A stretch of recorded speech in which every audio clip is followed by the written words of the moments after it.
Ya son las 8:08. Ah, espero que hayan tenido un buen día ayer. ¿Cómo les ha ido con la otra clase? ¿Bien? Bueno, maravilloso. Entonces les voy a pedir que abran sus pantallas, Ana María, Gonzalo, Brian, para saludarlos porque entraron y no los vi. No los escuché saludar.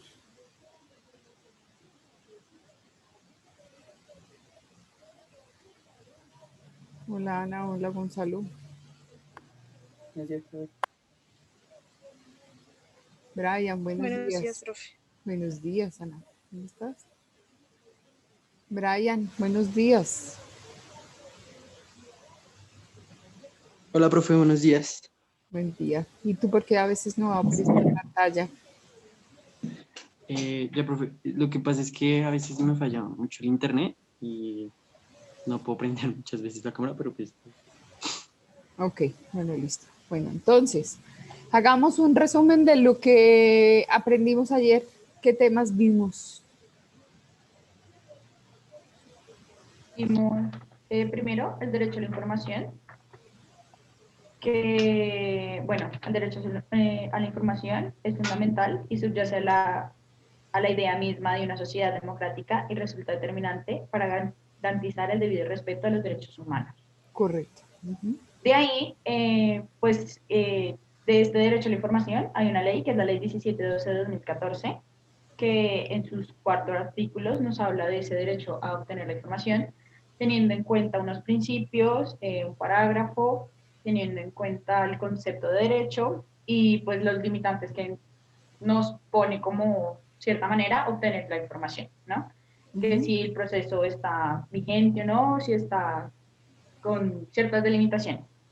Vimos lo de la libertad de expresión, que está en el artículo 20 de la Constitución Política, y este aparece a partir de la Asamblea Nacional Constitucional en la Constitución Política a partir del 1991.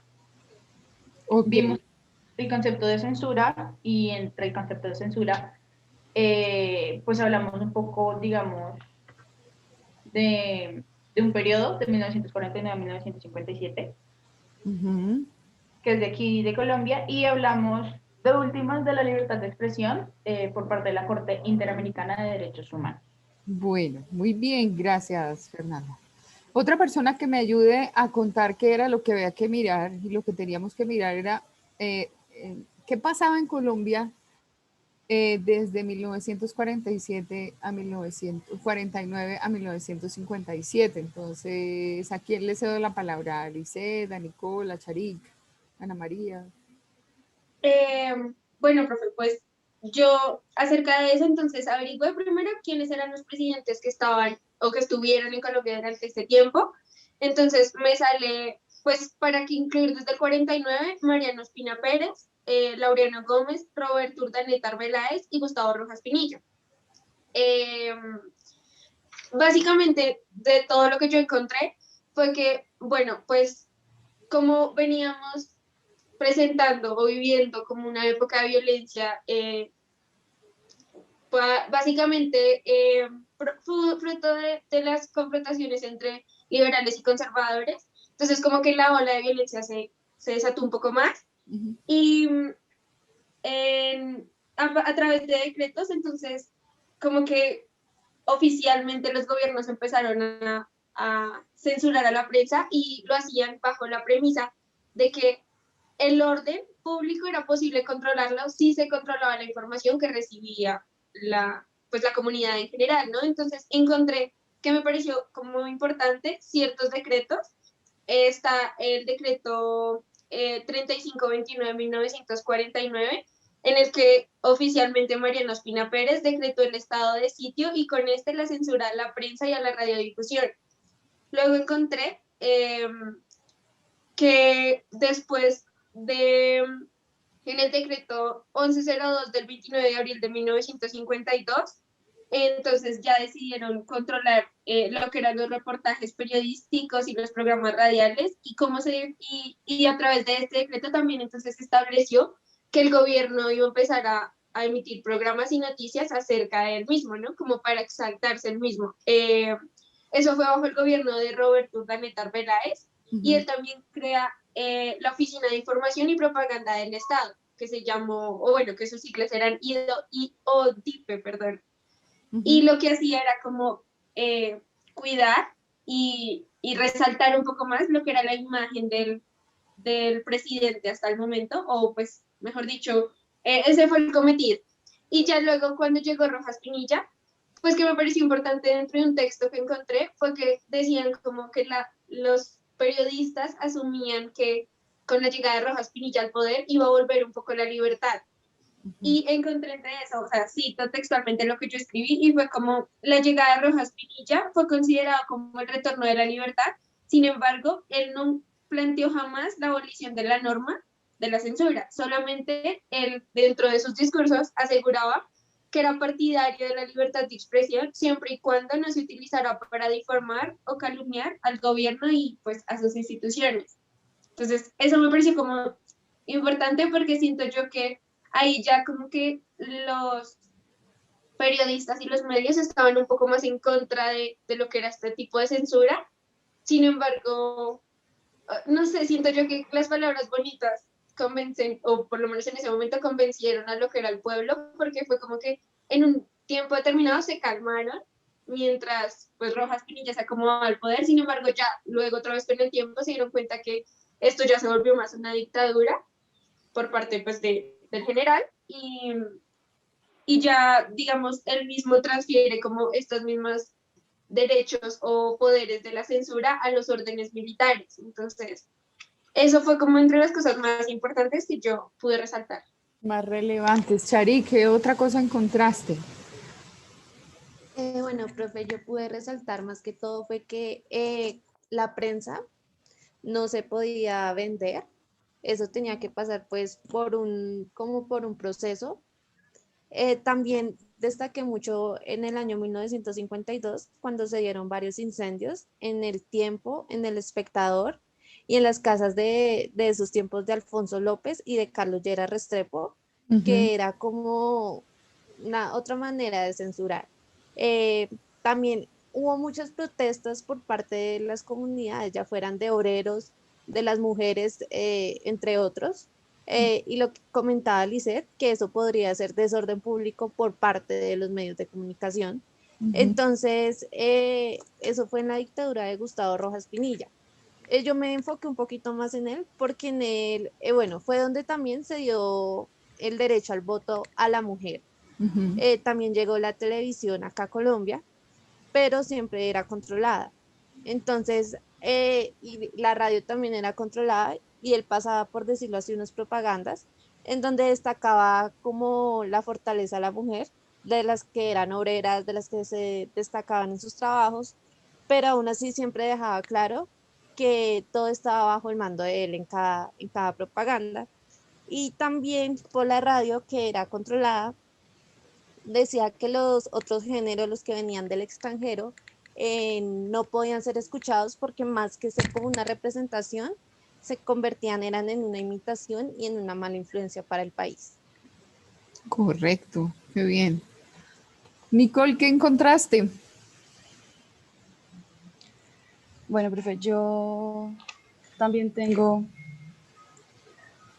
pues es que yo me desvié un poco y busqué poemas, o sea, busqué como lo que estaban haciendo o sea, el gobierno de esa época.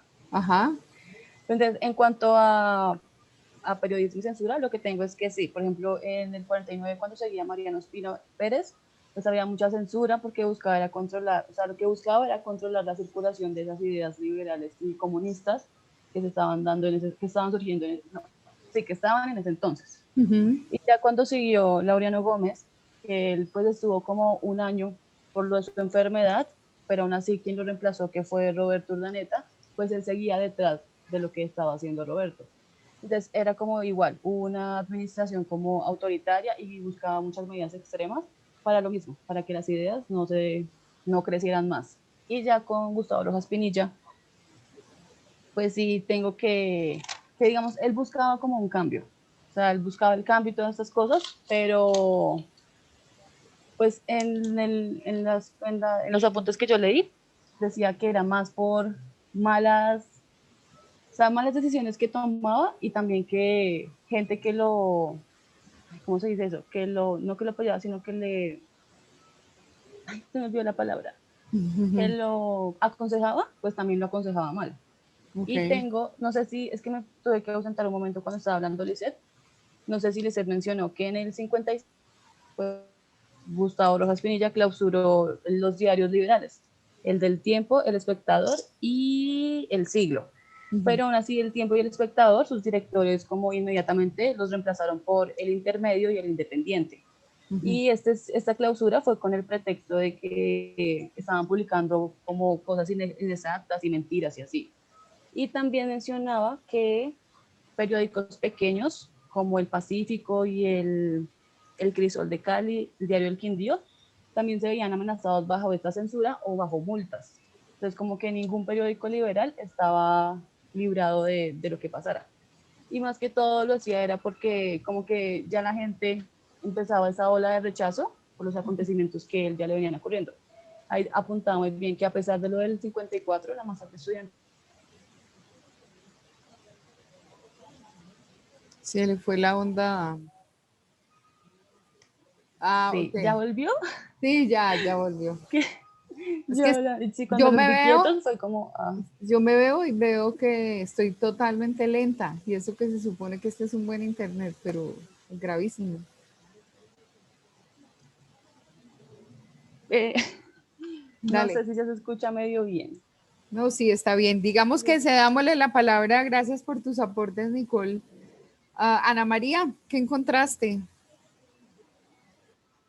Vale, pues en este periodo, pues ya como todos lo dijeron, fue un periodo como, bueno, del 49 al 57 fue un periodo como completamente de censura, entonces básicamente la información que podría como dar la prensa completamente inyectaba al gobierno y esto daba como un mayor potencial a que los periódicos y los medios independientes o liberales que estaban en contra del gobierno, que tenían una propia opinión política, pues pudieran crear como un tipo de desacuerdo en cuanto a todo este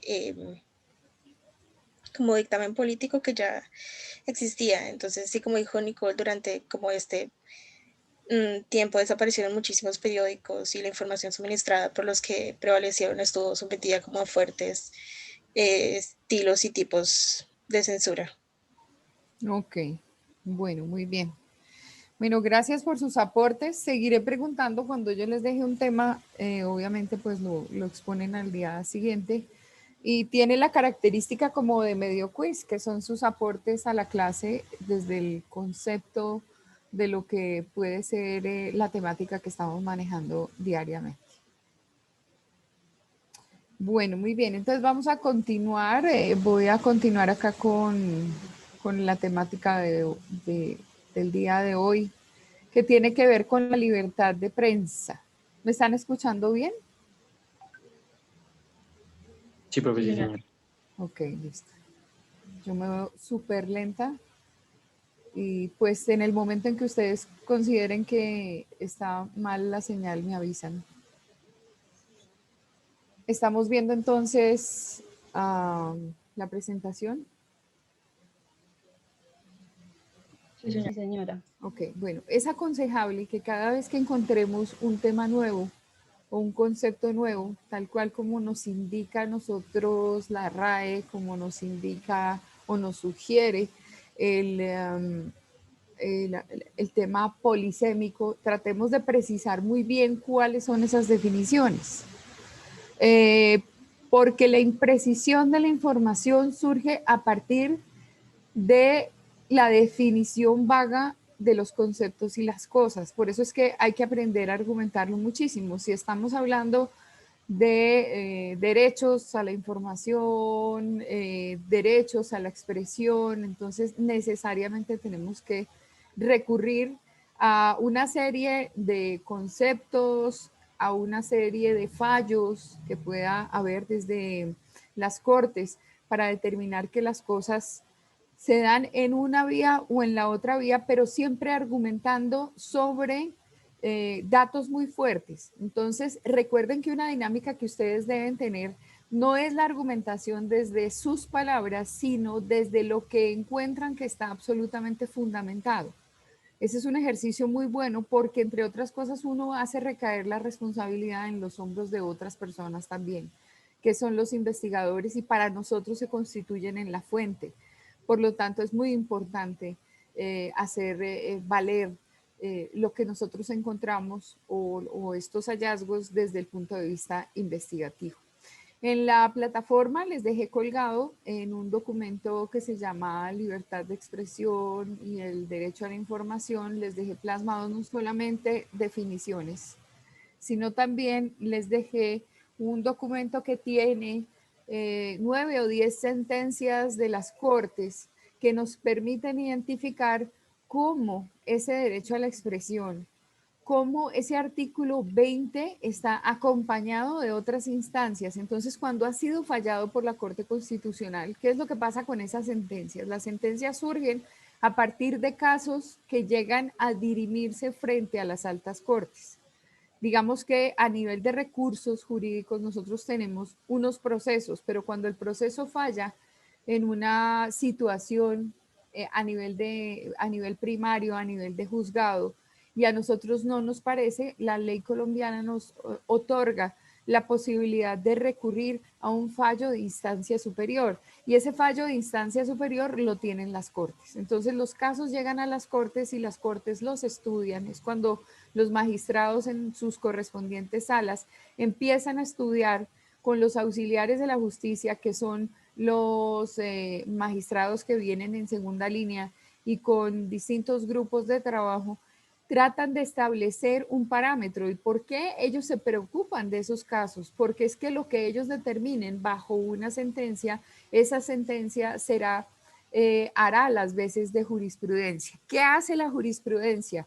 Indicarle a todo el mundo que en un caso particular o en un caso, digamos, que se parece el uno con el otro, las cortes han fallado de una o de otra manera. Entonces uno se ancla en esas decisiones porque los casos son similares. Es decir, uno puede utilizar las sentencias y los casos fallados como jurisprudencia para buscar el objetivo que uno se propone alcanzar. En este caso, pues les dejé obviamente sentencias que tienen que ver con el derecho a la expresión, con el artículo 20, con el derecho a la información, porque entre otras cosas están ligados los dos. Obviamente cada uno tiene un plano específico de gestión, pero es muy importante saber que existen sentencias aparte de lo que es la norma, digamos, constitucional. Van a encontrar allí que el ejercicio de ustedes como periodista no puede ser vulnerado por ninguna autoridad pública.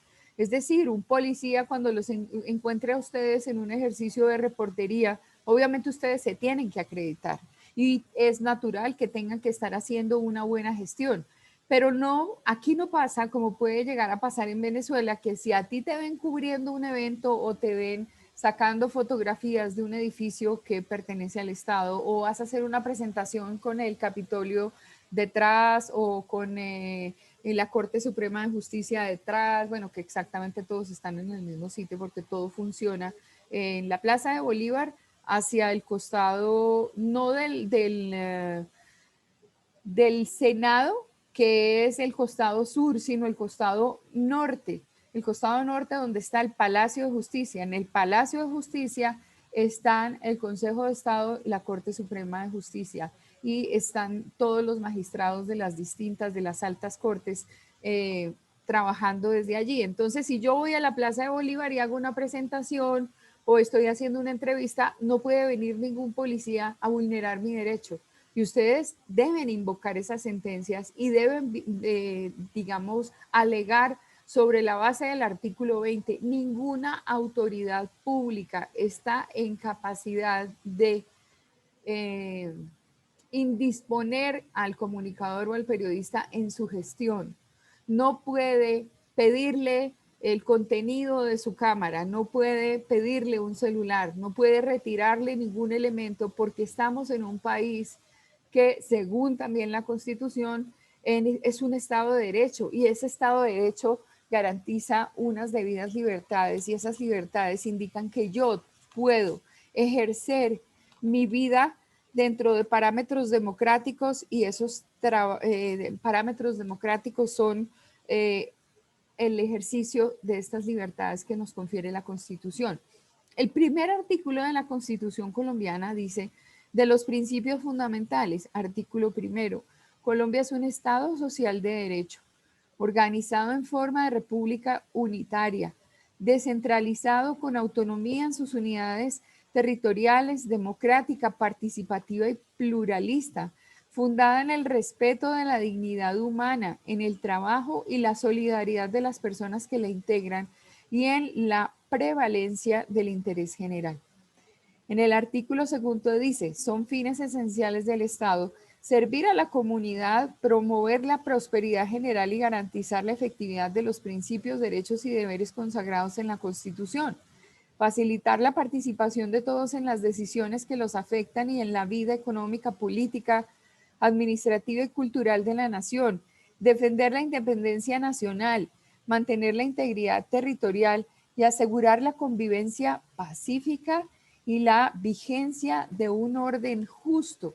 Las autoridades de la República están instituidas para proteger a las personas residentes en Colombia en su vida, en honra, bienes, creencias y demás derechos y libertades, y para asegurar el cumplimiento de los deberes sociales del Estado y desde los particulares.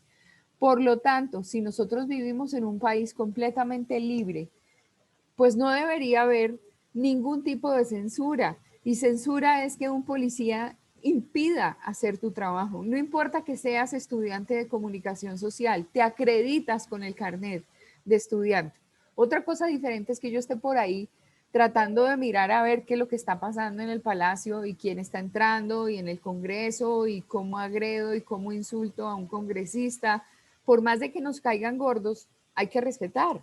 Entonces, si las actividades, las actuaciones están en una vía de lo lícito, en una vía que es de beneficio para todo el mundo, por ejemplo, para ustedes en su ejercicio a manera de práctica, con la guía de un profesor y con el amparo de una nación que permite que las universidades tengan un programa de comunicación social, así todo el mundo pueda estar en medios de comunicación y así todo el mundo pueda fundar medios de comunicación.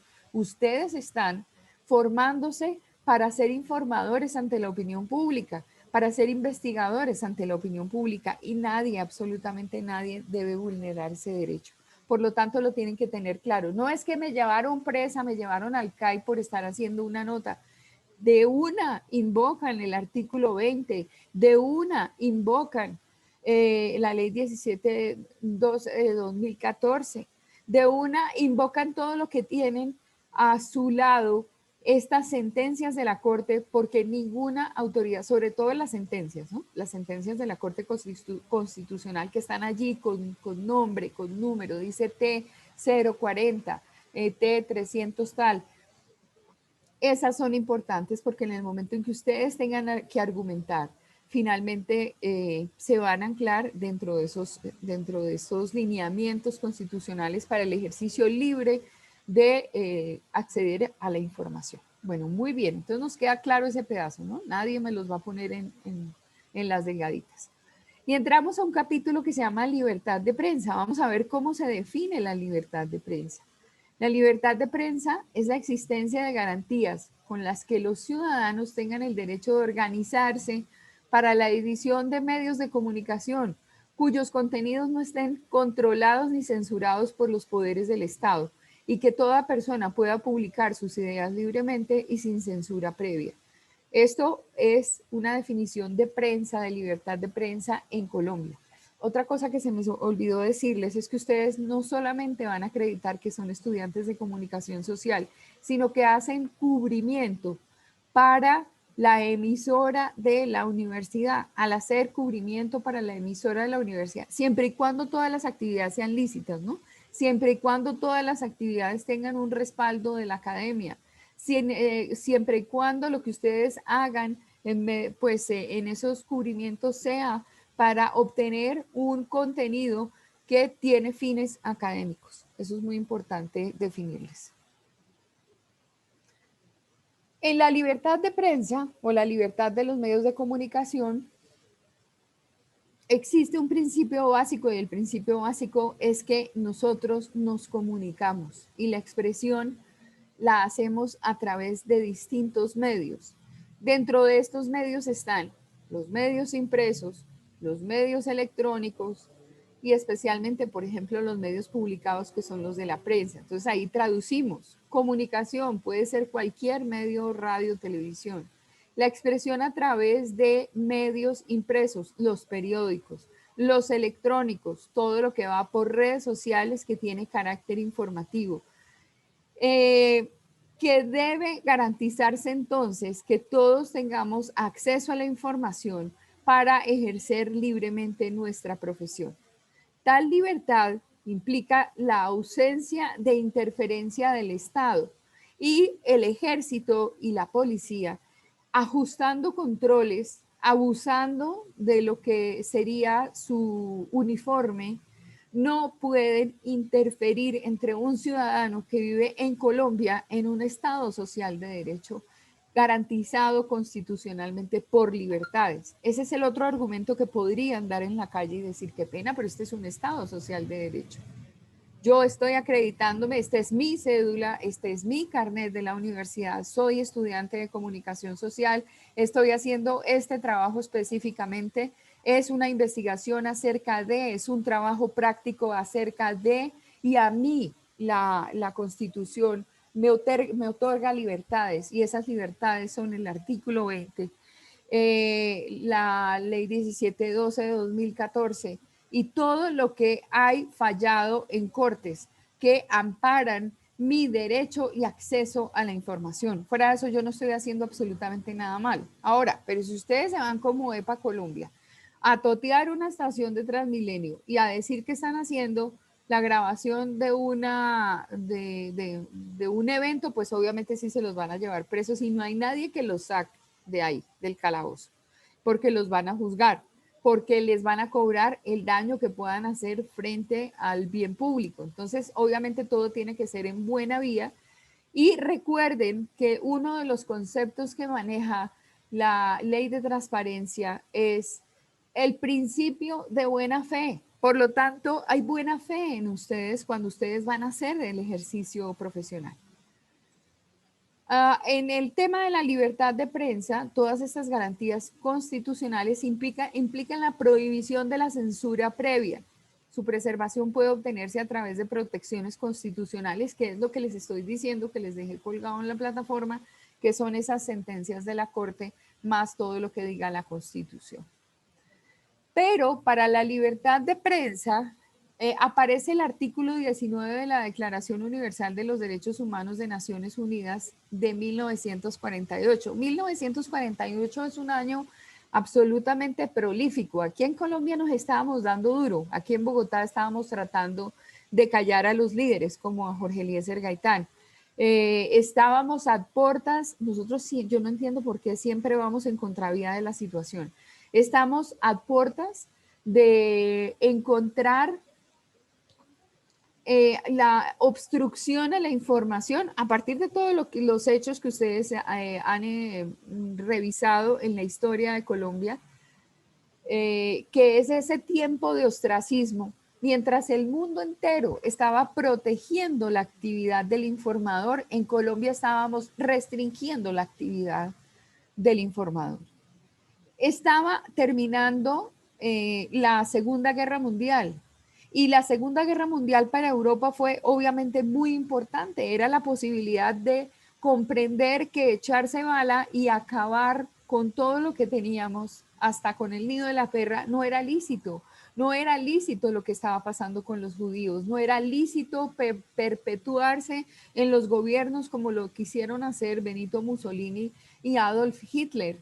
Entonces, los demás países estaban trabajando por la libertad y nosotros en Colombia estábamos trabajando por bloquear la libertad, porque una manera de, digamos, proyectarse o afianzarse a nivel de gobierno hasta lo que viene a ser el gobierno de Rojas Pinilla, era, pues obviamente es que son casi 10 años, son 9 años de ostracismo, 9 años de dominación, 9 años donde nos queríamos callar. Pero recuerdan que ayer les dije que la prensa es denominada el cuarto poder. Entonces, si tenemos el poder ejecutivo, el poder legislativo y el poder judicial, y a eso le agregamos la prensa, pues es lógico que podamos trabajar en una muy buena vía. Pero resulta que como la prensa se fue metiendo y se van creando medios de comunicación y vamos empezando a decir la verdad, los políticos de Colombia definieron que era mucho mejor callar la prensa para poder afianzar a sus gobiernos. Y entonces empezaron a sacar comunicaciones amañadas para que la población no supiera en qué andamos. En este momento las cosas no son así. Por eso es que yo les estoy pidiendo, por favor, que asuman una posición crítica frente a lo que es la información para entrar en la vía del desarrollo. Entonces, el artículo 19 de la Declaración Universal de los Derechos Humanos en 1948 establece: todo individuo tiene derecho a la libertad de opinión y de expresión. Este derecho incluye el de no ser molestado a causa de sus opiniones, el de investigar y recibir informaciones y opiniones y el de difundirlas sin limitación de fronteras por cualquier medio de expresión. Más claro no canta un gallo. Suecia fue el primer país del mundo en adoptar la libertad de prensa en su constitución en 1766 y la protegen con la primera enmienda de 1791. En la Constitución de los Estados Unidos aparece esta consigna. Y entonces vemos que, contrariamente a lo que pudiera estar pasando en el mundo, Colombia está echando de para atrás y tratan de establecer cosas que no corresponden a lo que sería, lo que establecería el conglomerado de países a través de Naciones Unidas, ¿no? Entonces, si ustedes se regresan a la época de Nariño, Nariño lo que quiso hacer fue publicar los derechos del hombre. Y Nariño lo que quiso fue decir: en esta patria boba que tenemos, entreguémosle a los nacionales colombianos, luego de un proceso libertario, entreguémosle los documentos para que sepan que todos debemos saber leer, para que sepan que nos amparan derechos. Pero obviamente el inicio de este país fue un inicio sangriento y continuamos con la estela de sangre, con la estela de dominación. Claro, tuvimos que afrontar la conquista de los españoles, y la conquista de los españoles entonces determina una serie de situaciones de dominio, porque pues prácticamente nosotros éramos colonia, pero no éramos colonia para el desarrollo, sino éramos colonia para esas huestes que llegaron aquí a dominar, que llegaron acá a imponer, y que además venía la escoria de esta sociedad, porque es que no nos digamos mentiras, pero los que llegaron acá no fueron los más ilustres. Los que llegaron acá fueron los que venían saliendo de las prisiones, porque allá se los tenían que quitar de encima, y entonces esa fue la gente que montaron a los barcos. Y tenemos una historia muy compleja, una historia de racismo, una historia de sangre, una historia de dominación, donde las ideas políticas obviamente no podían surgir. Entonces toda esa historia de Colombia que ustedes ya vieron, la primera historia que vieron fue Historia Mundial Contemporánea, ¿cierto?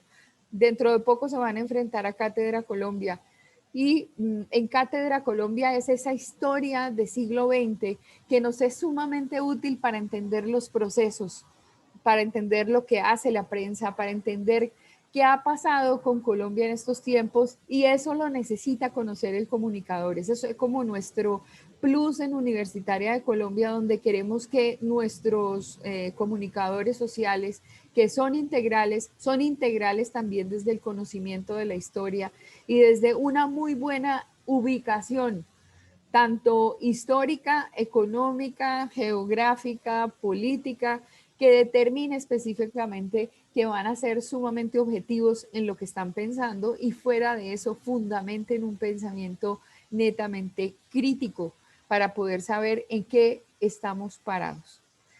Entonces, vamos a ver cuál es la definición de periodista. Un periodista es la persona que se dedica laboralmente a ejercitar la libertad de expresión para su difusión a la sociedad. por medio de las distintas plataformas de comunicación que existen, ya sea en la prensa escrita, como en la documentación fotográfica, por la radio, por la televisión o por los medios digitales. Su trabajo consiste en investigar de primera mano. Fíjense que todo el ejercicio del periodista se basa en la investigación. ¿Por qué? Porque yo no puedo asumir cosas. O sea, si a mí me cuentan un chisme, yo tengo que ir a fundamentar. Tengo que buscar otras fuentes que determinen que la situación es así. Recuerden que ustedes no sacan las conclusiones. Quien saca las conclusiones es el receptor de la información. Descubrir temas de interés público. Cuando uno empieza a hacer reportería, cuando uno empieza a investigar, ahí es donde se encuentran las chivas. Las chivas no son que a mí me sopleteen, que es que hoy va a haber un pronunciamiento de fulano de tal y yo me voy a ir allá y entonces cuando llegue yo soy la primera que voy a ir a patinar y aprendí a echar codo y entonces ahora me monto en la moto y desde el celular empiezo a mandar la información a mi medio y voy grabando desde ahí. No, la chiva no es esa. La chiva no es llegar de primero y codear y la chiva no es el que primero se arrodille y se confiese. La chiva es el que tiene la información y llega antes de que las cosas ocurran y está preparando al medio para contarlo. Por lo tanto, cuando lo cuenta, lo tiene investigado y lo tiene argumentado y después va y busca la fuente. Esa es la verdadera chiva. Obviamente, estos temas, mediante metodología en la investigación, mediante lo que ustedes van a abordar desde la investigación periodística, deben hacer el ejercicio de contraste, de verificación, por ejemplo, mediante la búsqueda de pruebas y la comprobación de que las cosas fueron así. Por lo general, nosotros somos cómodos y esperamos a que emitan un boletín de prensa, a que emitan un comunicado de prensa y nos ceñimos a lo que dice el comunicado de prensa o a la información que me da a mí el ente sobre el cual estoy haciendo mi investigación. No, no sean conformistas con eso. Esas informaciones están amañadas. Por eso es que cuando nosotros decimos que hay que desconfiar de los boletines de prensa, claro, hay que desconfiar.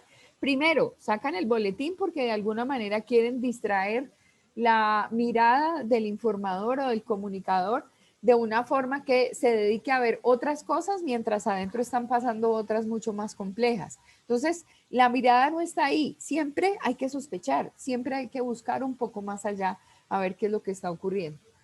Sintetizar, es decir, tener una capacidad de resumen, esa síntesis implica darle todo masticado a la opinión pública y obviamente tengan en cuenta el tema de la polisemia, llamar a las cosas por su nombre y tratar de identificar que la información sea completamente precisa. Jerarquizarla, porque es importante definir qué va primero y luego qué sigue. Publicarlo bajo estrictas normas de ética y otros valores establecidos. Eso es lo que hace el profesionalismo de un periodista. Siempre considerando los derechos humanos como agente rector. Sobre todo en este ejercicio de comunicación para el desarrollo, ustedes van a tener dos tablas de la ley. Una, los derechos humanos. Lo que dicen las entidades que trabajan para los derechos humanos acerca del tema y adicionalmente ustedes lo van a contrastar con lo que sea amparo constitucional, ¿no? Entonces, lo que esté dentro de la norma, todo lo que va por fuera de la norma está mal, porque estamos obviamente organizados bajo un Estado social de derecho que tiene una norma de normas, que es una norma máxima, que se llama Constitución Política, y ni siquiera los códigos van por fuera de ese ordenamiento jurídico. Siempre la Constitución está arriba, está primero, y luego van los demás códigos. En el ordenamiento, eso se llama la preeminencia de la ley. Ayer se los manifesté. Para ello, entonces, se recurre a fuentes periodísticas fiables y verificables. Entonces aquí nos están diciendo lo que nosotros vayamos a presentar lo sustentamos bajo la palabra de. Entonces en esta comunicación para el desarrollo otro parámetro son los 17 ODS. Son los 17 objetivos de desarrollo sostenible. Y esos 17 objetivos que vamos a revisar y sobre los cuales ustedes van a trabajar nos dan a nosotros un parámetro de lo que deberían ser las cosas y ahí es donde va nuestra naricita metiéndose para identificar cómo estamos, cómo está Colombia en materia de ODS para llegar al desarrollo. Así, de esta manera, elaboramos artículos que pueden tomar varias formas para su difusión y entonces ahí utilizamos nuestra oralidad, el escrito y el audiovisual o el proceso audiovisual. Esa es la definición de periodista, es una definición que definitivamente pues tiene aquí unas condiciones prácticas de ejercicio profesional. Existen varios principios que guían la labor del periodista, de los que los principales son el respeto por la verdad y el rigor en la búsqueda de la información fidedigna y verificable. En general, se considera un buen periodista al que consigue información relevante, breve y exacta en el menor tiempo posible. Ahora tenemos una revolución digital y ustedes saben que los medios masivos de comunicación pasan a segundo plano y que lo que está en boga y lo que tiene una mayor presencia es lo que va por, digamos, la vía digital a partir de lo que está colgado en la nube y todos los medios trabajando en la nube, sumándole a esto las redes sociales. Entonces, ese periodismo tradicional se convierte en un periodismo de web y en ese periodismo de web surgen otras formas como el blog, como todas las herramientas que ustedes han aprendido digitalmente a tratar de dejar en los medios alternativos de comunicación. Pero surge otro aspecto que es muy importante ligado a esto y es que el periodismo ciudadano empieza a tomar forma. Entonces, el que no es periodista, el que no ha estudiado para eso, pero que vive la problemática, como en el caso, por ejemplo, de la comunicación comunitaria. Los comunicadores comunitarios son especialistas en darle visualización a sus comunidades y ellos de alguna manera tienen la posibilidad de, digamos, ser un poco más precisos en la información porque conocen sus comunidades más precisos que nosotros mismos. Entonces, nosotros nos anclamos en el periodismo ciudadano para que ellos tengan una voz y nos convertimos en periodistas que le dan voz a los que no tienen voz. Entonces, esto nos permite a nosotros compartir con la ciudadanía qué está pasando. Y es el periodista de calle de la comunidad el que nos manda una foto, el que nos manda un video, el que nos manda un audio. Entonces, se dan cuenta que esta actividad que es, digamos, fuera de lo profesional, alimenta los medios tradicionales y es la herramienta que tiene el periodista tradicional, el periodista de formación para hacer mucho más fiel su trabajo. Entonces encontramos secciones como en el noticiero de RCN, denuncie, no se quede callado. Y entonces las personas desde los distintos rincones empiezan a mostrarnos la realidad. Nosotros podemos hacer uso de este recurso, no solamente porque es un recurso moderno, sino porque de alguna forma es un recurso que le cuenta a la ciudadanía de viva voz lo que está pasando desde la mirada del ciudadano del común. Ahora vamos a ver qué es el comunicador. Un comunicador es una persona que, como organización que se dedica a transmitir eficientemente un mensaje al público objetivo a través de un medio de comunicación. También es quien realiza un trabajo social para informar, expresar y convencer en cualquier medio masivo de comunicación. Se le considera estratega, gestor y mediador de procesos comunicativos y en ese último renglón es donde está la diferencia. Es decir, nosotros hacemos como comunicadores uso de los medios de comunicación, de los géneros periodísticos, de recurrir a la retroalimentación del periodismo de calle ejercida por el ciudadano del común, pero hay una gran diferencia y es que nosotros utilizamos la comunicación desde un plano, por ejemplo, que puede servir a las empresas y a las organizaciones para visualización y para generación o construcción de marca y de producto. Entonces, esa comunicación va en doble vía. por lo general, el estratega, que es el comunicador que busca cómo llegar a esa comunidad, digamos que establece unas determinadas políticas, que es lo que le va a contar, pero espera también que esa población haga la retroalimentación y le diga, sí, vamos por buena vía o no, vamos por muy mala vía. Esto que estás haciendo no nos sirve. Entre otras cosas, es el trabajo, por ejemplo, en responsabilidad social empresarial, es el trabajo que se hace en relaciones públicas, ese es el trabajo que se hace desde la comunicación organizacional. Entonces, es mediador de procesos comunicativos, pero de alguna forma elige algo que no puede elegir el periodista. El periodista no puede callar nada. Pero así como tampoco saca conclusiones, está en la obligación de buscar a todas las fuentes posibles de la información para que ellas le cuenten a la opinión pública sobre la situación. El receptor de la información sacará su conclusión. Aquí en el caso del comunicador, el comunicador cuando hace otros procesos que son, digamos, o de carácter comunitario para darle visualización a una comunidad, pues muestra lo positivo de la comunidad y no lo negativo. Trata de acercar a la gente, trata de darle voz al que no tiene voz, trata de contar cosas que en algún momento son, digamos, positivas, pero que de alguna forma en otros podría llegar a callar, no por faltar a la verdad, sino porque estratégicamente no es bueno contarlo todo. Entonces hay una gran diferencia en la gestión de uno y de otro. A manera concluyente, voy aquí a dejar de compartir esto para verles la carita. Y que me cuenten específicamente desde sus palabras, ¿qué diferencia hay entre un comunicador y un periodista? Gonzalo, por ejemplo.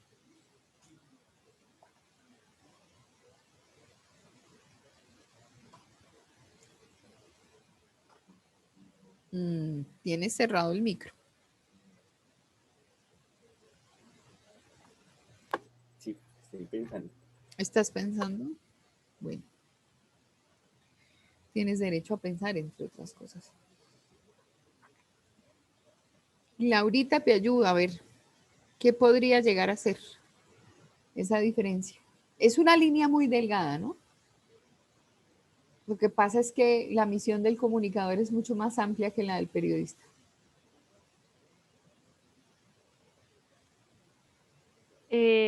Profe, pues un comunicador social más que todo se basa en la responsabilidad social como un ejemplo, lo que yo pues quiero hacer en algún futuro, como servirle a mi comunidad y desde una manera visibilizar todas las necesidades buenas, pero como lo dices ahorita, no basarse tanto en cosas malas, sino también buenas. Claro. Entonces, es eso. Ok, bueno, bien, muy bien. Gonzalo, ¿ya encontraste el cabo de la pita? Sí, profe, aunque no creo que sea esa. Bueno, o sea, es como que el periodista se dedica como para difundir a una sociedad en general y el comunicador social busca como un público objetivo. Más. Bueno, bien. Esa apreciación es buena, muy bien. Brian, ¿qué se te ocurre? Bueno, pues yo estaba aquí mirando y no sé, creo que la diferencia es que por decir un comunicador es como los que salen en esos programas, como los mencionaba la profe, soy yo, que se dedica a transmitir efectivamente un mensaje a un público objetivo a través de un medio de comunicación. Entonces, pues la diferencia también entre un periodista es que ya es un cargo, digamos, no sé, lo veo así más profesional y se dedica ya a la reportería, ya como a informar como debe ser, mientras que un comunicador se dedica netamente a lo que sabe, a lo que quiere expresar pues a la comunidad. Ok, para ampliar un poco. Sí, Digamos, adelante.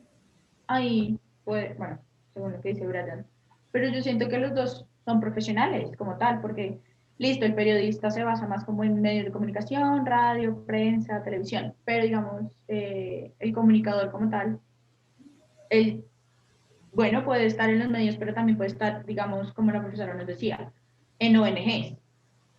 en ministerios, ayudar más, o sea, el comunicador social va más hacia la sociedad, ayudar más como con esas problemáticas sociales un poco, y el periodista es más a informar eso, es más a enviarle la información a las personas.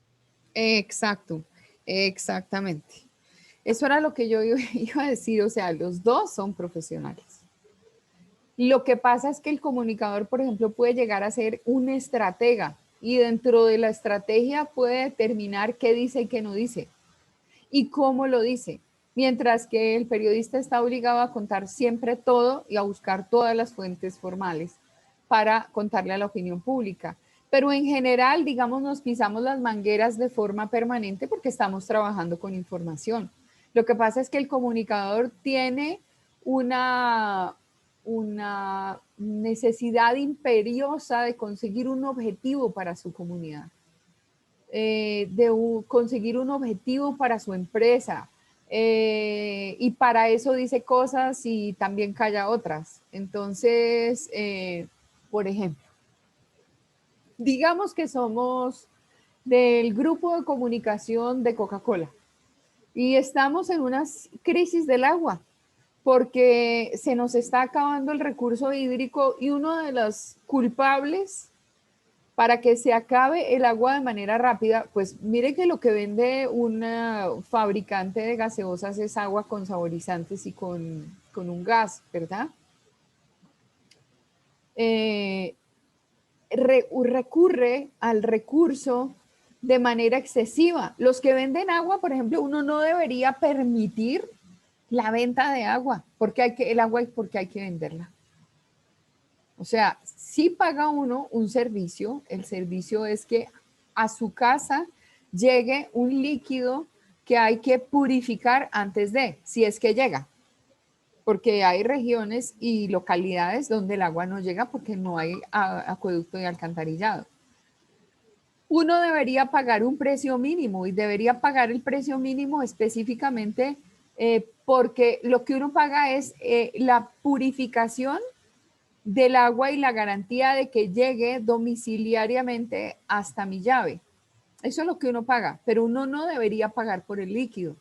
De la misma forma como yo no debería pagar por el agua embotellada. ¿Por qué tengo que pagar por el agua embotellada? Si es que el que utiliza el agua embotellada para venta es porque la agarra de un yacimiento y entonces le quita la posibilidad al resto de que se surtan de ese líquido precioso, ¿cierto? Y pues sí, hace un proceso de purificación, pero hace un negocio con el agua, eso no debería pasar.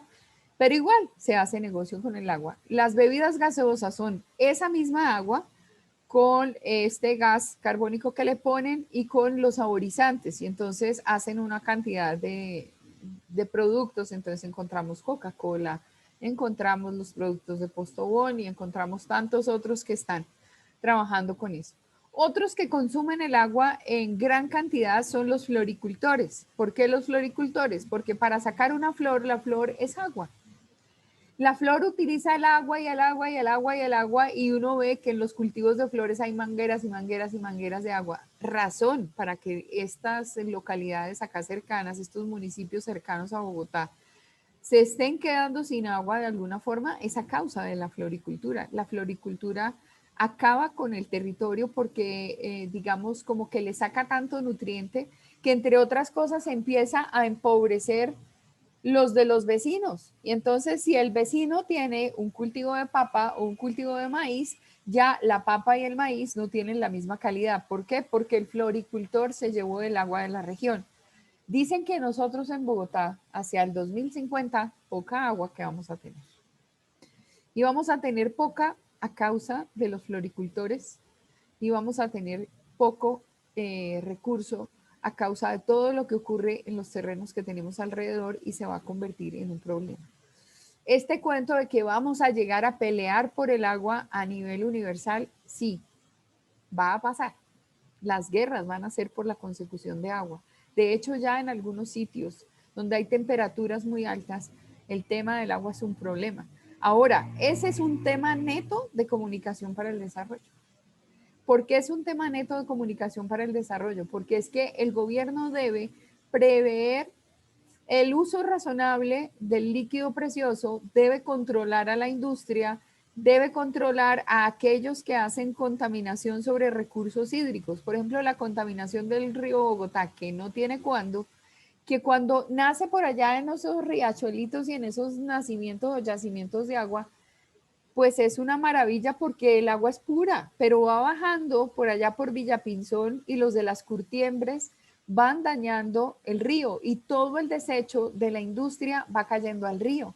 Entonces, lo que uno ve ya a la llegada acá de San Francisco y del Salto del Tequendama, que con esa caída espectacular, a veces ya ni hay caída espectacular sobre el Salto del Tequendama porque primero los sedimentos no hacen que eso sea un río como lo era antes, ¿cierto? Y adicionalmente, lo que pasa es que llega contaminada. Entonces uno ve es montañas de espuma sobre el río Bogotá. Y cuando llegamos acá a verlo por el lado del puente de Guadua, en la 80, del olor no podemos. Y no podemos porque es que tiene demasiados químicos y porque todo lo vacían sobre el río. Entonces, la cosa es muy compleja.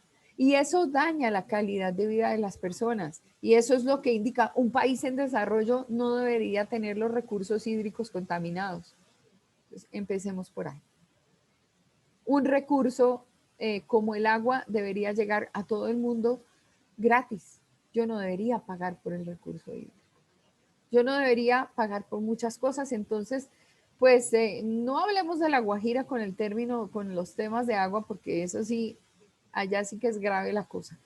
Pero también lo han cogido de caballito de batalla, aquí con el respeto de Laurita, porque es que qué departamento va a tener negociados y cosas tan difíciles. Y los que se benefician de eso son los que están en los gobiernos de turno y la población normalmente se queda por fuera de lo que viene a ser como una condición normal y un derecho natural de acceso a nuestros recursos naturales, y los recursos deberían ser renovables, pero estamos acabando con la renovación. Esos son todos temas de comunicación para el desarrollo, poco a poco lo van a identificar.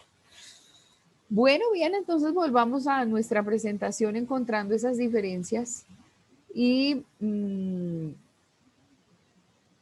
al encontrar las diferencias, entonces ya establecimos perfectamente qué era un comunicador social y qué era un periodista.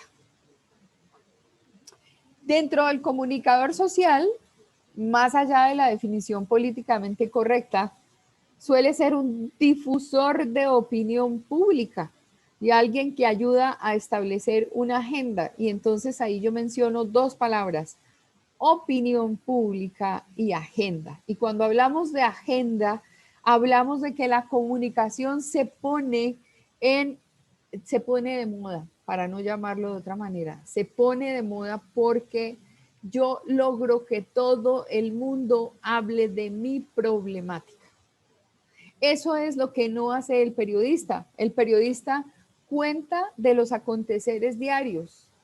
El periodista cuenta acerca de sus investigaciones, pero el que pone los temas sobre la mesa y hace que todo el mundo empiece a hablar del tema es el comunicador cuando tiene una problemática de comunidad o cuando tiene una problemática de región o cuando tiene la necesidad de trabajar organizacionalmente para una entidad y necesita que la opinión pública conozca de la situación.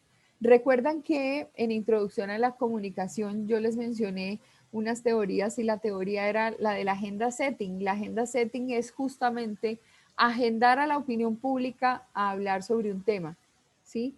Está mal cuando el medio de comunicación trata de desviar lo que es importante y poner en agenda y poner a hablar a toda la prensa y poner a hablar a la opinión pública acerca de un tema mientras detrás de esto están pasando otras cosas. Eso es malo desde el punto de vista de la agenda setting, pero desde el punto de vista de la agenda para poner a hablar, si va en beneficio de una comunidad, de una región, es lícito, porque es uno de los trabajos que puede lograr el comunicador. ¿Recuerdan cuando les leí ese perfil que estaban buscando, que les dije más o menos que sería un comunicador que estaría ganando entre 8 y 12 millones de pesos, pues justamente es eso, él tiene que buscar la solución a sus comunidades, tiene que hacer que ellas se acerquen, tiene que hacer que ellas de alguna forma encuentren solución a sus problemas. Entonces, que si fue una situación específica donde hay personas que son reinsertadas de la guerrilla, son personas que están tratando de encontrar una nueva vida y las entidades tienen que ayudarles, como las ONGs que surgen en el mundo entero, pues es lógico que yo tenga que hacer un trabajo de acercamiento, de entendimiento, de lograr que esas comunidades puedan establecer un lenguaje común, solucionen los problemas de manera común. Un comunicador dentro de todo esto no puede exagerar, no puede tergiversar, no puede mentir. Y aquí en esto hago una paradita y digo, no miente, pero tampoco está en la obligación de contarlo todo. O sea, dice lo que en ese momento le conviene, cosa que no hace el periodista. El periodista tiene que contarlo todo, porque además el periodista es un relator en la información. El comunicador está tratando de contar lo que está ocurriendo, pero no necesariamente lo cuenta todo. Entonces, hay que hacer una claridad. El comunicador genera corrientes de credibilidad. El periodista no lo hace porque el periodista va a la información neta, mientras que el comunicador hace una gestión para decir lo que estamos haciendo aquí es bueno y es válido, ayúdennos. Entonces, son dos gestiones completamente distintas. Y para aclararlo, gracias a que Fernanda lo menciona, las dos actividades son sumamente profesionales. O sea, hay toda una fundamentación y una argumentación totalmente clara en el ejercicio de las dos actividades. El comunicador debe actuar con honestidad. Es que el hecho de que yo esté tratando de darle visualización a una comunidad no implica que yo diga mentiras acerca de. Y entonces yo estoy tratando de trabajar honestamente para que a ese grupo de personas, para que a esa región, para que a esa problemática se le dé una solución. Entonces, esa es la definición de comunicador social. La comunicación social como profesión abarca desde el periodismo hasta la comunicación interna en una empresa. Perdón, ayer hubo una pregunta, ¿quién fue Gonzalo el que me dijo de lo de la tarjeta profesional, que más o menos desde cuándo era que estaba el tema de la tarjeta profesional? ¿O cuándo la habían quitado? Porque es que me quedó como una duda allí. ¿Fuiste tú, Gonzalo, el que preguntó? La profesora Raya. ¿Sí? Fui yo, profe. Ah, ok, listo. Bueno, entonces pasa lo siguiente. Nosotros establecemos la tarjeta profesional en el 75 y empezamos a trabajar con tarjeta profesional, pero es que esta actividad nuestra profesional no es muy antigua. O sea, al principio los que trabajaban por los años 50, por los años 60, por los años 70, no eran personas que pudieran ir a una universidad a estudiar comunicación social. Esta es una de las disciplinas nuevas, por eso es que es, digamos, a veces maltratada por los demás. Y entonces los que ejercían antes el periodismo eran personas a las que les gustaba informar, los que trabajaban como comunicadores no sabían expresamente las diferencias y definiciones de carrera que sí ha logrado hacer la academia. Y entonces nosotros empezamos con facultades de comunicación a trabajar en el país y hacia el año 75 se nos otorga una tarjeta profesional. Cuando viene entonces la constituyente y se invoca el artículo 20 y se dice que no son los comunicadores o los periodistas los que pueden trabajar en medios, sino todas las personas que están habitando el territorio colombiano y que todos los nacionales están en la capacidad de hacer un medio de comunicación y que todos aquellos que están en el ramo de la universidad pueden abrir facultades de comunicación social y periodismo o comunicador social, periodista para sacar un profesional al medio, no necesariamente tiene para el ejercicio de la profesión que tenerse una tarjeta y es cuando la quitan. Entonces, cuando abren el compás y todos los que están dedicados a la política, a la medicina, a la ingeniería, los que han tenido plata, los que por trayectoria han tenido un medio de comunicación en su familia, encuentran que, claro, en el momento en que nos ponen tarjeta a nosotros, los demás quedan excluidos y tendrían que entrar a la universidad para que les dieran tarjeta, entonces era más fácil quitar la tarjeta. Eso surge entonces con la constituyente en el 91 y se cae. Ahora sí ya quedó como clara, porque es que siento que cuando te di la respuesta fue una respuesta sumamente vaga. Entonces, ahora sí, dentro del contexto de la explicación de lo que es la comunicación y el periodismo y lo que estamos haciendo acá, más el momento histórico, ya creo haberte dado una respuesta completa. ¿Lo sientes así? Sí, profe, sí, señora. Muchísimas gracias. Ok, bueno, listo. Sí, porque Profe, una pregunta. ¿Uno no puede revocar eso para que vuelva la tarjeta profesional?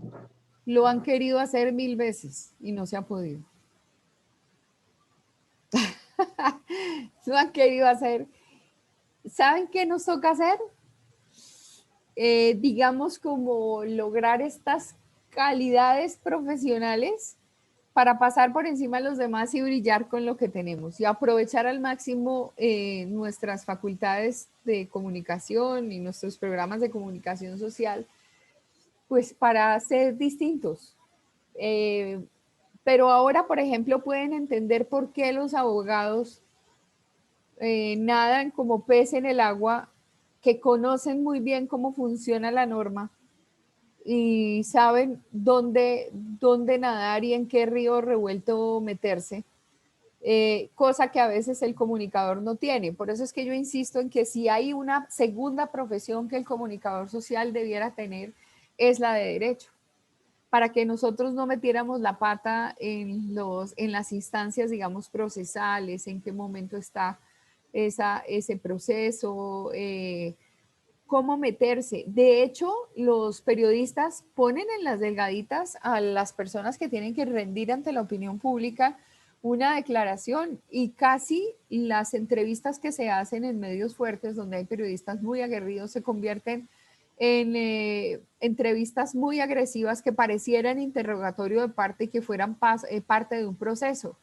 ¿Qué es lo que le ocurre a la W? ¿Qué es lo que le ocurre a Vicky Dávila? ¿Qué es lo que le ocurre a los periodistas de Revista Semana? ¿Qué es lo que le ocurre a los Danieles? Ellos agarran esta investigación y, mejor dicho, y se meten y saben más de derecho y de cualquier cosa que un mismo abogado. Pero es que nos toca formarnos en ese plano y en ese ámbito.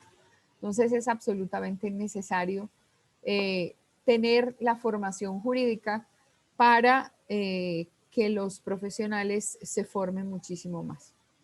La comunicación social abarca desde el periodismo hasta la comunicación interna en una empresa, que es un rango bastante amplio. Es una carrera que nos permite volcar contenidos de diferentes temas en medios de comunicación o en medios alternativos de comunicación y ponemos a las personas a hablar de eso. La evolución, por ejemplo, de un Twitter para establecer un hashtag y poner un numeral específico a hablar de y a tener claras las cosas por parte de la opinión pública es un trabajo de comunicación social, ¿no? También nosotros hacemos el ejercicio desde la empresa privada, por eso generamos corrientes de credibilidad, trabajando internamente en los entornos organizacionales y dándoles visualización hacia el exterior. Entonces trabajamos en relaciones públicas, trabajamos en responsabilidad social empresarial, en responsabilidad social universitaria y somos brazo fuerte armado como si fuera la Armada de nuestro país, con todos los otros profesionales tratando de fortalecer la imagen de una empresa. También trabajamos en docencia y en investigación y de manera autónoma cuando nos convertimos en consejeros o en asesores. Es un trabajo, la verdad es una profesión absolutamente linda, incluyente de la situación periodística, porque es una estrategia de información y es algo que nosotros podemos llegar a lograr. Como profesión, por ejemplo, la comunicación social estará relacionado siempre con el qué y el por qué. Recuerden que el por qué y el para qué son las preguntas de la opinión, ¿sí? Y el qué es la raíz de toda información. Entonces, nosotros trabajamos específicamente por esos intereses de la sociedad y se pueden lograr especializaciones temáticas por sector. Entonces, por eso es que encontramos en la comunicación para el desarrollo una especialidad del comunicador social. También nos podemos dedicar a trabajar institucionalmente de manera interna desde el punto de vista del talento humano y con comunicaciones externas, gestionando comunicación dentro de las organizaciones. Esto tiene, como ya les había mencionado, el interés de generar una corriente de credibilidad o es el establecimiento de procesos claros de comunicación para poder alcanzar una estrategia. El comunicador social es estratega por naturaleza, o sea, busca cómo decir las cosas, cómo hacer que ellas lleguen a las personas que están dentro de una compañía o fuera de la compañía. Eso se llaman las distintas audiencias.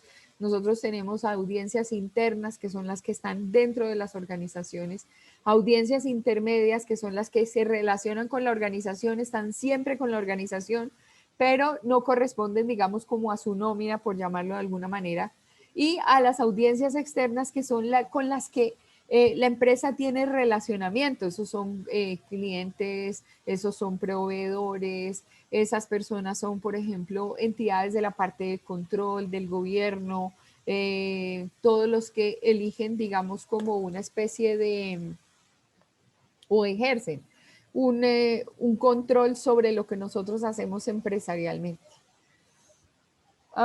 El trabajo más comprometido del comunicador social estará con las comunidades y por eso es que recomiendo de nuestra malla curricular asignaturas como comunicación para el desarrollo y comunicación comunitaria, porque nosotros sí podemos ir a enseñarle a la comunidad a decir las cosas, podemos hacer que se entiendan las cosas, podemos hacer que, recuerdan que yo les hice una pequeña presentación de lo que es el trabajo de Comunicarte, un grupo de comunicadores que hace trabajo con las comunidades y se fue a trabajar al Putumayo y trabaja en la Orinoquía y trabaja también en lugares como La Guajira, siempre donde hay comunidades indígenas que se sienten excluidas de los procesos de país, se sienten como más allá, como que no existe la posibilidad de que mis problemáticas tengan una visualización y un tratamiento nacional. Como en el caso, por ejemplo, de Laurita. Laurita quiere y sigue con el objetivo, y esa fue mi primera pregunta cuando la volví a ver. ¿Sigues trabajando para tu comunidad? Claro, hay que permanecer ahí. Ella sigue haciendo trabajos, ella sigue fortaleciéndose, pero es que ella va a llegar nuevamente a su región. Ella va a llegar a darle visualización a los problemas de su comunidad. Entonces, este trabajo es sumamente loable, es muy importante, y es importante que el comunicador no solamente le enseñe a las comunidades a tratar sus problemas, sino que también le aclare qué es lo que está pasando, porque el otro problema es que la mayoría de los indígenas en Colombia, y hay muchos indígenas en Colombia, tienen una lengua nativa, y esa lengua nativa es la que hablan por naturaleza dentro de su comunidad indígena. Y muchos no conocen la lengua castellana. Entonces, no entienden qué es lo que está pasando. Uno de los principales problemas que tuvo el proceso de paz es que el documento que se firmó de las 300 y pico de páginas no tenía una traducción a lenguas indígenas. Entonces, los comunicadores tenían que ir a las regiones a explicar qué era lo que había pasado de la mano de los líderes, porque el indígena tiene esta situación particular, y es que si tú no entras con un líder, la comunidad te agarra y te vuelve ropa de trabajo. O sea, nos hemos considerado casi como enemigos los unos entre los otros, y no tiene sentido. A mí, por ejemplo, Laurita, me preocupa mucho que La Guajira debería ser una región que debería tener un turismo al 100, pero es peligroso ir a La Guajira como turista, porque le meten miedo, porque es que a veces las problemáticas internas también afectan al turismo, y el turismo podría ser, obviamente, aparte de que el turismo entra y daña, porque nada más triste que ver camionetas pasando por Caño Cristales pisando lo que son esas yacimientos de agua que no son profundos, pero que tienen un colorido maravilloso, y el turista se atreve a llegar hasta este lugar a contaminar. De la misma manera como puede llegar al Cabo de la Vela, a Urumita, a contaminar, a colgarse de un chinchorro, pero a dejar basura, a dañar con plástico, a meterse con las mujeres de la región y hacerles males. Entonces, la gente de la región también reacciona. Y entonces, como no hay un establecimiento normal de región, entonces la policía hace de las suyas, pero el ejército también hace de las suyas, pero no tiene un establecimiento claro en la protección, que es lo que supuestamente nos dice el artículo 2 de la Constitución Política, que es que el Estado debe garantizar el orden. Lo voy a volver a leer para que no se nos olvide. Dice, son fines esenciales del Estado servir a la comunidad, promover la prosperidad general, garantizar la efectividad de los principios, derechos y deberes consagrados en la Constitución, facilitar la participación de todos en las decisiones que los afectan y en la vida económica, política, administrativa y cultural de la nación, defender la independencia nacional, mantener la integridad territorial y asegurar la convivencia pacífica y la vigencia de un orden justo.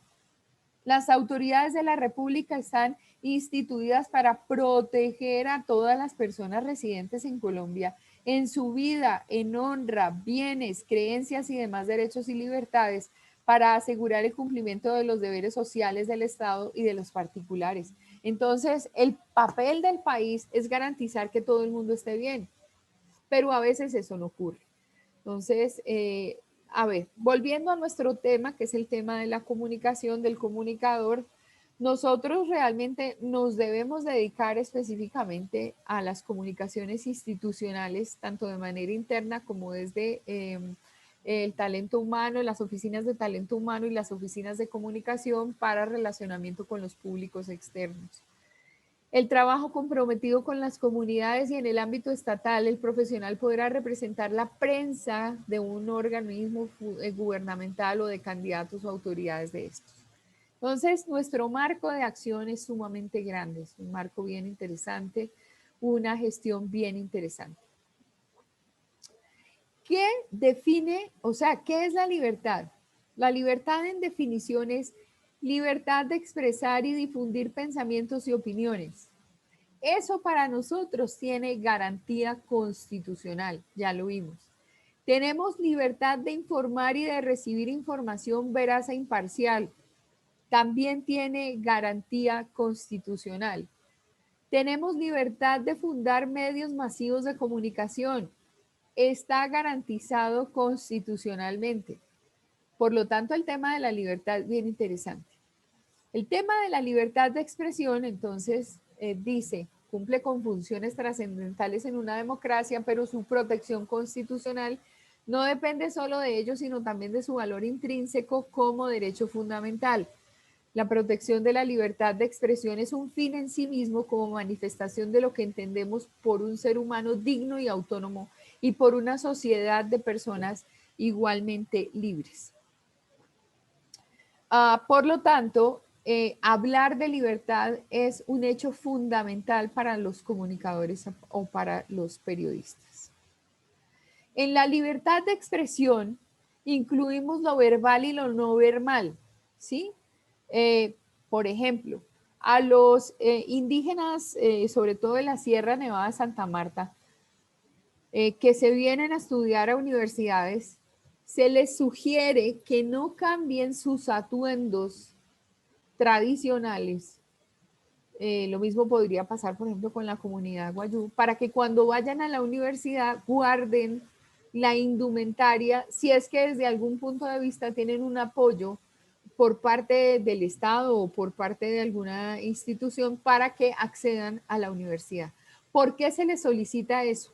No es para que sean diferentes, no, es porque ellos tienen garantía de libertad de expresión y la libertad de expresión es vestirme como yo soy. Entonces tengo que tener una identidad y la identidad tiene que ser reconocida en el mundo entero. La identidad tiene que ser reconocida en todo Colombia. Entonces uno tendría que ver cómo se visten los emberás, cómo están los de las culturas indígenas de Nariño, porque es una forma de preservar la cultura.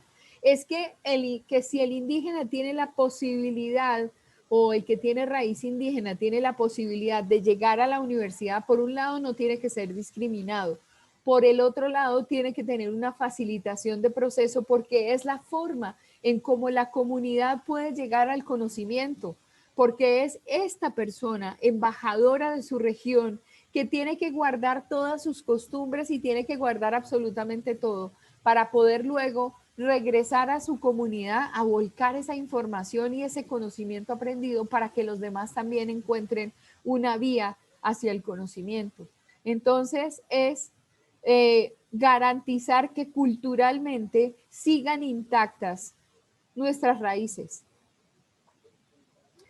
Hay que recordar que nosotros somos una sociedad compuesta por personas libres, libres para expresarnos, para pensar, para reclamar la pluralidad, para reclamar la participación.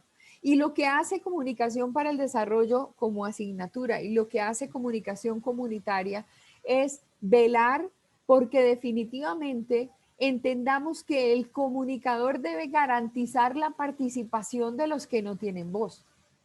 Que es que sí, está bien que haya franjas de espectáculo, franjas de noticias de la economía, franjas de noticias de la política, franjas de noticias de lo que pasa en lo internacional, pero lo interno es fundamental. Lo interno es lo que toda la opinión pública debería conocer. Es que nosotros no vamos a saber qué está pasando con nosotros definitivamente como país si realmente no trabajamos sobre la información fundamental. Entonces, ¿qué hacemos nosotros frente a expresiones inútiles, impulsivas, carentes de importancia social, contrarias a las prácticas sociales y a las verdades recibidas? Pues luchar porque haya libertad de expresión, porque debe haber una protección constitucional en el sentido de la palabra. Entonces, eso que dice en el papel definitivamente debería llegar a pasar. Eso que se dice en el papel debería tener completa visualización a través de toda la gestión que se haga desde la comunicación. O sea, la Constitución no es carreta, la Constitución debe ser real. Por eso es que todo de lo que habla la Constitución, de todos los derechos, y por eso les decía, bueno, también se las dejé colgada en la plataforma para que la puedan tener, porque pues es un librito que uno debería tenerlo. Afortunadamente no se desactualiza con frecuencia, no, para absolutamente nada. Entonces miren que la Constitución, por ejemplo, dice, habla de los principios fundamentales, de los derechos y las garantías y los deberes, de los habitantes y de los territorios, y dentro de eso incluye la nacionalidad, la ciudadanía, qué hacen los extranjeros y cómo protegemos el territorio, de la participación democrática a partir del ejercicio libre de la política, a partir de los por ejemplo, de los partidos políticos, de la organización del Estado, y nos dice cómo está organizado el Estado, cómo está establecido el Estado. Nos cuenta de cómo está establecida la rama legislativa, la rama ejecutiva, la rama judicial, habla de las organizaciones electorales, de los organismos de control, de la organización territorial, de los regímenes especiales como por ejemplo el de Hacienda Pública, de lo que es el ejercicio mismo de la Constitución como documento y de todas las disposiciones que hay para que nosotros sepamos cómo manejar este Estado. Y dentro de eso nos dice la forma de cómo acceder y de cómo hacer respetar estas libertades. Por lo tanto, la Constitución todo el mundo la tiene que tener. Ahí está colgada en la plataforma, espero que la tengan a su mano, pero lo ideal sería tener este librito que se desgaste en manos de nosotros. Es un librito que no vale mucho, que vale la pena tener. Ahorita, pues obviamente vamos a revisar todos estos temas de comunicación para el desarrollo a la luz de la Constitución.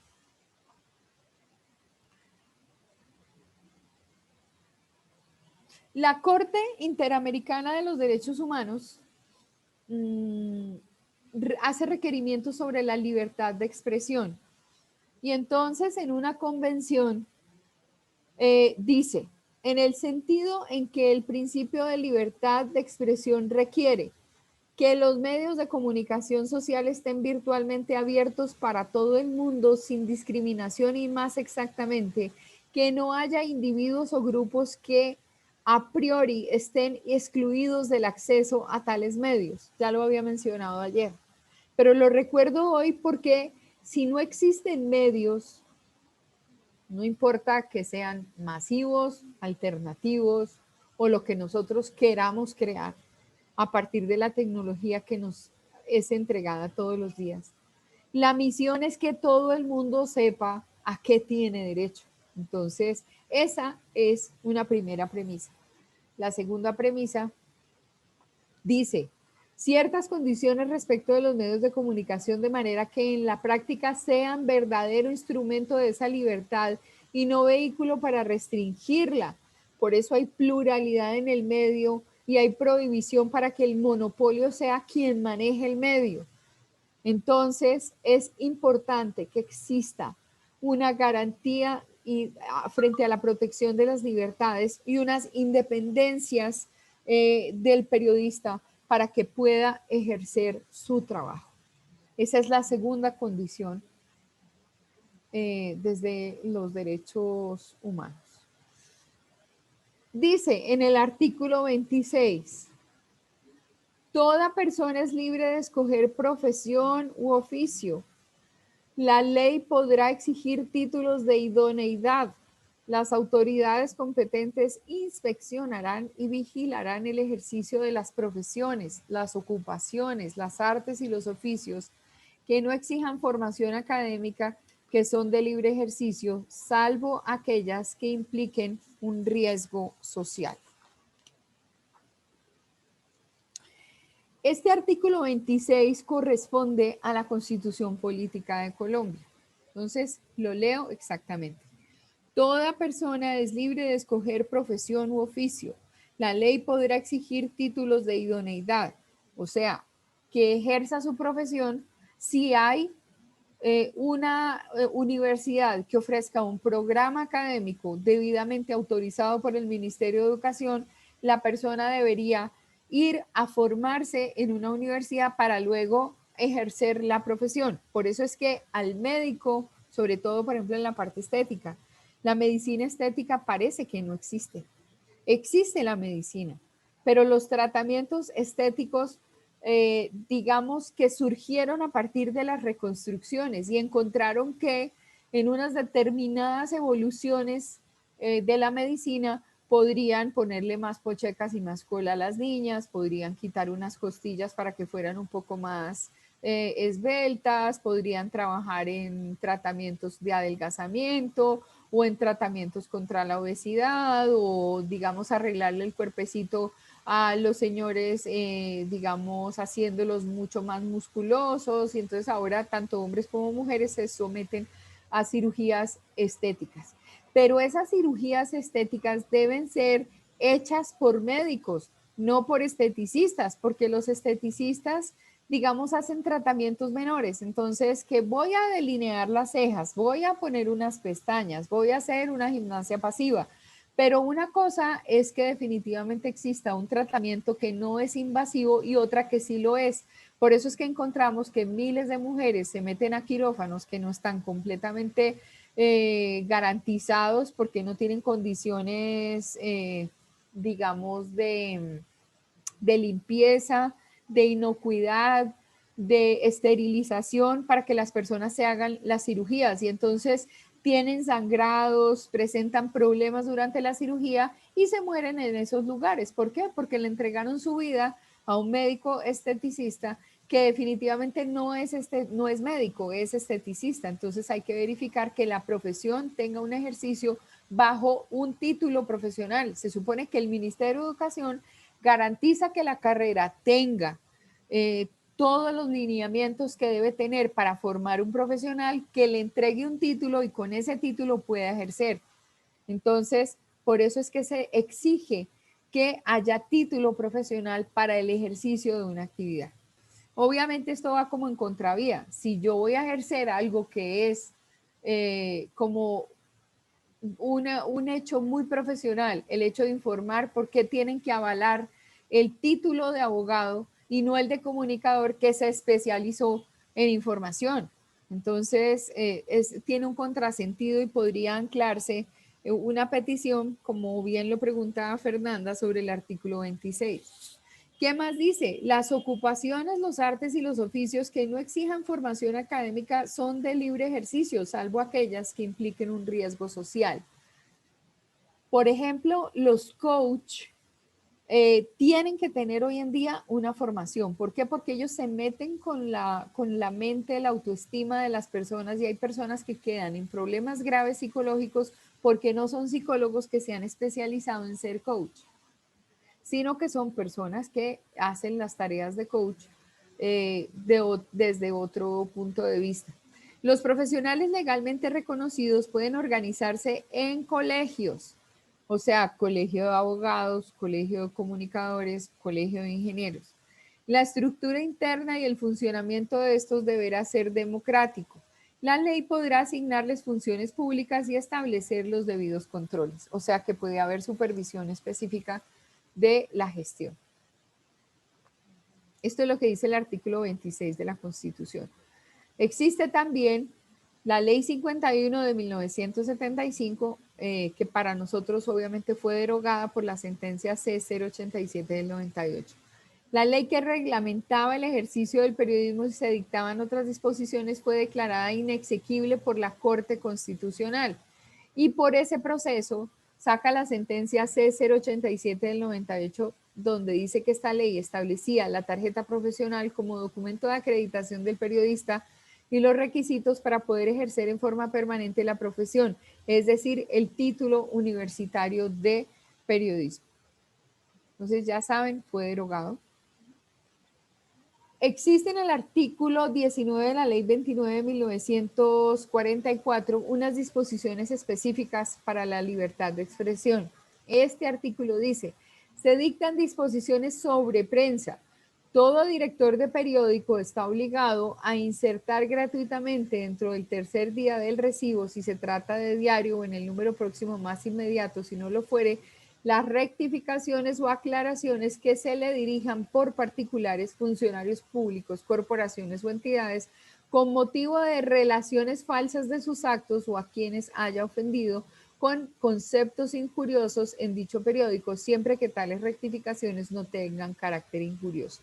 Entonces estamos sometidos a decir siempre, digamos, como la verdad, y no amañar, ni recortar, ni hacer absolutamente nada indebido.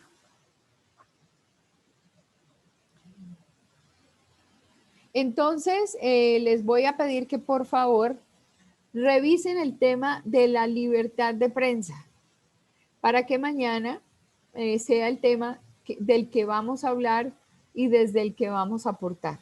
Vamos a hablar de libertad de prensa con lo que ustedes tengan a bien encontrar, y definamos y debatamos un poquito si sí realmente hay libertad de prensa o no hay libertad de prensa. Eso es lo que debemos mirar para mañana. Entonces, si no tienen preguntas, si no necesitan aclarar algo, pues los dejo por acá, listos para que se preparen para su siguiente clase. ¿Tienen alguna pregunta, algún comentario?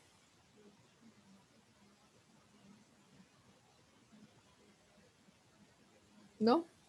Bueno, muy bien. Entonces, descansen. Cualquier cosa que se les ocurra, me lo mandan a mi WhatsApp, y pues fue un placer verlos hoy. Un lindo día. Gracias, Gracias, profe. profe. Gracias, profe. Profe. Que les vaya bien. Gracias, profe. Chao.